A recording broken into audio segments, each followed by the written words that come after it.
Hi welcome to our YouTube channel Vishnumathi vlog. இதுதான் நம்ம சேனலில் ஃபஸ்ட் டைம் பார்க்குறீங்கன்னா மறக்காமல் நம்ம சேனலில் சப்ஸ்கிரைப் பண்ணுங்கள். நம்ம சேனல் அப்டேட்ஸை உடனடி தெரிஞ்சுக்க பெல் ஐக்கானை ப்ரெஸ் பண்ணுங்கள். இன்றைக்கி இந்த வீடியோவில் வரமிளகாய் நாட்டுக்கோழி வறுவல் எப்படி பண்ணுறதுன்னு நான் உங்ககிட்ட ஷேர் பண்ண போகிறேன். இது சப்பாத்தி, இட்லி, தோசை, ஒயிட் ரைஸ் எல்லாத்துக்குமே நல்ல ஒரு காம்பினேஷனாக இருக்கும். ரொம்ப ஈஸியாக சிம்பிளாக 4 இன்க்ரீடியன்ஸை வச்சு செஞ்சு முடிச்சிடலாம். இதுக்கு ஃபஸ்ட்டு கடாயில் 3 டேபிள் ஸ்பூன் ஆயில் ஆட் பண்ணியிருக்கேன். ஆயில் நல்லா ஹீட் ஆன பிறகு 100 கிராம் சின்ன வெங்காயத்தை ஆட் பண்ணியிருக்கேன். சின்ன வெங்காயம் ஆட் பண்ணால் தான் இது டேஸ்ட் சூப்பராக இருக்கும். தோல் உரித்து சின்ன வெங்காயத்தை 2 கட் பண்ணியிருக்கேன். நல்லா வாஷ் பண்ணிவிட்டு ஆட் பண்ணணும். இப்போ லைட்டாக இது கோல்டன் கலர் வர வரைக்கும் எண்ணெயிலே நல்லா வதக்க போகிறோம். எப்பயுமே இந்த வரமிளகாய் நாட்டுக்கோழி வறுவலுக்கு பெரிய வெங்காயத்தை விட சின்ன வெங்காயம் தான் ஆட் பண்ணணும். நம்ம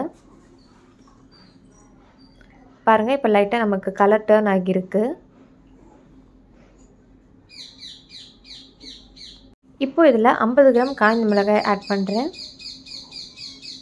உள்ளே இருக்க விதெல்லாம் எடுத்துகிட்டு ஆட் பண்ணணும், இல்லைனா ஓவர் ஸ்பைஸியாக இருக்கும். இப்போ வரமிளகாய் லைட்டாக நம்மளுக்கு வறுபடணும், அது வரைக்கும் லைட்டாக வதக்கலாம். காரத்துக்கு வெறும் இந்த வரமிளகாய் மட்டுமே தான் நம்ம இதில் போட்டு செய்ய போகிறோம். இஞ்சி பூண்டு பேஸ்ட்லாம் எதுவுமே இதுக்கு ஆட் பண்ண தேவை கிடையாது. மஞ்சள் தூள், உப்பு, சின்ன வெங்காயம், காய்ந்த மிளகாய், சிக்கன், இந்த 5 இன்க்ரீடியன்ஸ் இருந்தால் போதும். இந்த வரமிளகாய் நாட்டுக்கோழி வறுவல் ஈஸியாக செஞ்சு முடிச்சிடலாம். இப்போ வரமிளகாய் நமக்கு நல்லா வறுபட்ட பிறகு 1/4 கிலோ நாட்டுக்கோழி எடுத்து வச்சுருக்கேன். நல்லா மஞ்சள் தூள், உப்பு போட்டு வாஷ் பண்ணி வச்சுருக்கேன். அதை ஆட் பண்ணுறேன். ஃபஸ்ட்டு ஆட் பண்ணிவிட்டு நல்லா மிக்ஸ் பண்ணலாம்.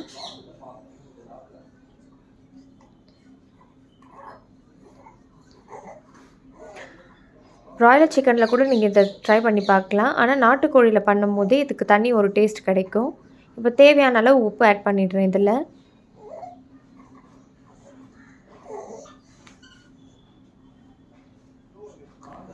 ½ டீஸ்பூன் மஞ்சள் தூள் ஆட் பண்ணுறேன். நல்லா மிக்ஸ் பண்ணிடணும். மிக்ஸ் பண்ண பிறகு எண்ணெயிலேயே இந்த நாட்டுக்கோழி நல்லா நமக்கு வதங்கணும்.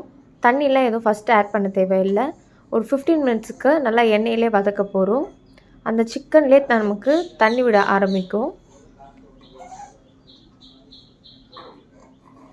ராகி களிக்கு கூட இது நல்ல ஒரு காம்பினேஷனாக இருக்கும். அதே மாதிரி பச்சரிசி சாதத்தை பொங்கிட்டு இதை கூட காம்பினேஷனாக வச்சு சாப்பிட்றதுக்கும் அவ்வளோ டேஸ்ட்டு சூப்பராக இருக்கும். மூடி போட்டு க்ளோஸ் பண்ணிடுறேன் 15 மினிட்ஸ்க்கு.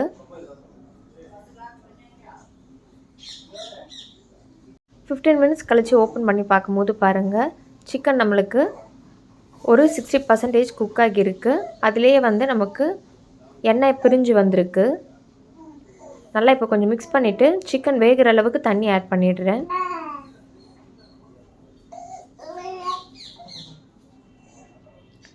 இப்போ நல்லா மிக்ஸ் பண்ணிவிட்டு அகைன் மூடி போட்டு க்ளோஸ் பண்ணி நம்ம ஆட் பண்ணியிருக்க தண்ணி எல்லாம் சுருண்டு நல்லா நமக்கு தொக்கு மாதிரி வரணும். அது வரைக்கும் நல்லா இதை நம்ம கொதிக்க வைக்க போகிறோம். மூடி போட்டு க்ளோஸ் பண்ணிடலாம். 15 மினிட்ஸ் கேஸ் மீடியம் ஃப்ளேமில் வச்சுருந்தேன். இப்போ பாருங்கள், நல்லாவே ஆட் பண்ண தண்ணியெலாம் சுருண்டு நம்மளுக்கு திக்காக கிடச்சிருக்கு. இப்போ ரொம்பவே டேஸ்டியான வரமிளகாய் நாட்டுக்கோழி வறுவல் ரெடி ஆயிடுச்சு. மறக்காமல் நான் ஷேர் பண்ண ப்ரொசீஜரில் நீங்களே இதை உங்கள் வீட்டில் ட்ரை பண்ணி பாருங்கள். ட்ரை பண்ணி பார்த்துட்டு மறக்காமல் நம்ம கமெண்ட் செக்ஷனில் ஷேர் பண்ணுங்கள். Like, share, subscribe and keep supporting to Vishnumati blog. Thanks for watching this video, friends.